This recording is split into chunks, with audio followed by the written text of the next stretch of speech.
Welcome. This is all minus one quick shots. Folks, today I want to posit the question: who controls your narrative, your personal worldview? Understand that we all live in a narrative. Human beings structure ourselves in narrative worlds.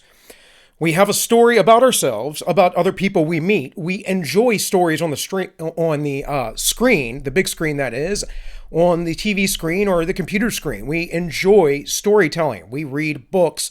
We have oral traditions. All of this is because we live in a world based on narrative. It is how we understand our world.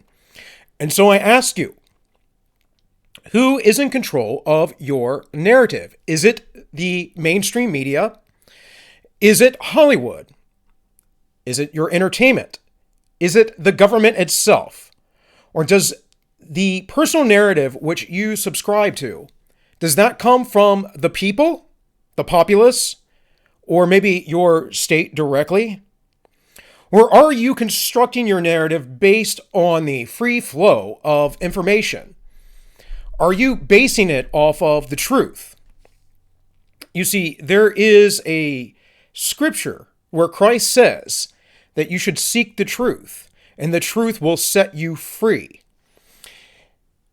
That was a very powerful and very specific narrative. It was keep looking, keep asking, keep seeking for you to find what is true.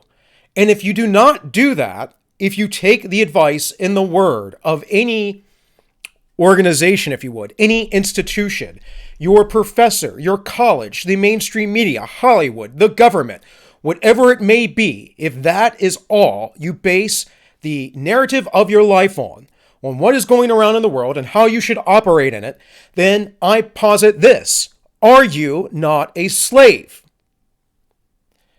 Now, I believe that you are a slave one way or another to something or another, as a philosophical point. But I would suggest that you become a slave to the truth. I, having Christian beliefs, wish to be a slave to the truth. It means that if I come across information that changes my worldview, my personal narrative, that I must accept that and move on. That I must change my fundamental belief systems in order to be true to myself and to the rest of the world. There is a speech, I believe, from Alexander Solzhenitsyn, who talks about his time in the Gulag. Solzhenitsyn wrote the Gulag Archipelago, if you are not aware. And he kind of reverse engineers how Russia got to where it was, how the Soviet states became what they were, and how the evils of that empire took over the people. And one of the things that he said is that men had forgotten God. But the other very important thing that he would say is that everyone participated in the lie. Now, I know many of you think you are telling yourself the truth. Many of you think you are thinking objectively, but you are not, unless you're trying to disprove the lies that come out of media, academia, Hollywood, out of the government, from your neighbor, from your state and local authorities. You have to keep pushing. Does this make you a popular person? No, by no means will it ever. People do not like the truth. They like the lie. This is something you have to understand about human nature.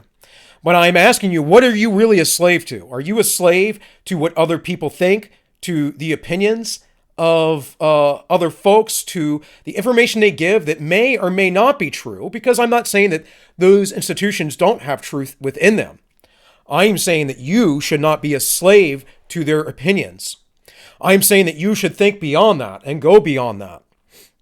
That you should dig down deeply, and you should be prepared to give an answer for what you believe in, as was also posited by the apostles in the Bible, Peter specifically, that you should be able to say why you believe and what you believe. And on the other side of that as well, you need to be able to listen.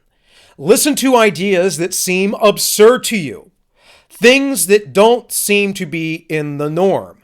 You need to listen. Now, does it mean that the person you're talking to is truthful or true? No. Does it mean that you have to agree with people who have some idea that you don't fully comprehend or understand or haven't heard of? No. It means you need to continue to seek the truth on your own. And so once again, I ask you, who controls your narrative? Do you? Do you see the world through objective eyes? Do you make a picture of the world, a drawing, if you would, based on how you observe the world? See, when I was young, I was an artist growing up. I drew, and often you have to draw, and in classes, you have to draw still life. And that is based on observation. Later on, as an artist, you learn to draw or paint the human figure. And again, you use a model for that. You are trying to make something that you are observing in real life onto a piece of paper or a canvas or whatever other medium. You are trying to use that in that thing you are observing and giving an accurate representation. Now, does that mean you cannot stylize it or make it, artistic, if you would? No, because that is part of you. That is part of your very essence. That is one of the interesting and beautiful things of art and about art and creating things and being artistic. But what you do want to do is you want to give an accurate representation of such a thing. Even the Impressionists gave accurate representations, even though their art up close just appears to be a bunch of dots. So understand this. This is how you should observe the world. You shouldn't be looking at a ball and drawing a square, or a pyramid drawing a triangle. And this is how your pursuit of truth should go. You should literally observe the world blankly for what it is, take what is useful, throw out what is not, and keep digging and constantly question and ask yourself, am I on the right path? And that's about it, folks. With all that, this has been all -1 quick shots. And I wish you all well.